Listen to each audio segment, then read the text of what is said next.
বিয়ের তারিখ ঠিক করার আগে দেনা পাওনার হিসাবটা ঠিক করে নিলে ভালো হতো না? আচ্ছা ঠিক আছে, বলো তোমাকে কি কি দিতে হবে, কি কি নিবা তুমি? আমাকে কিছুই দিতে হবে না, বরং আমি আপনাদেরকে দিব। বলেন আপনারা কি চান? তুমি আমাদেরকে দিবা মানে কি দিবা?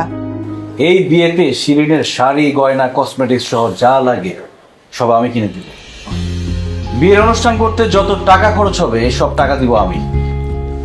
আর আপনাদের মেহমানদারি করতে, অনুষ্ঠান করে লোকজন খাওয়াতে যত টাকা খরচ হয় সব টাকা দিব আমি। মোট কথা আপনাদের মেয়ের বিয়েতে আপনারা একটা টাকাও খরচ করতে পারবেন না, সব টাকা দিব আমি। এটা তুমি কি বলছো মৌসি?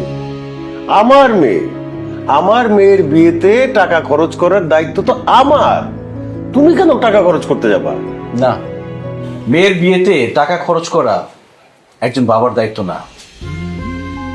দেখেন, আপনারা আপনাদের মেয়েকে জন্ম দিচ্ছেন, তাকে বড় করছেন, লালন পালন করছেন, লেখাপড়া শিখাইছেন, অসুস্থ হলে ডাক্তারের কাছে নিয়ে গেছেন। এই জন্য আপনাদের অনেক টাকা খরচ হয়েছে, অনেক কষ্ট করতে হয়েছে। এখন তাকে আমার কাছে বিয়ে দিবেন, আর আমার বাড়িতে গিয়ে সে কি করবে?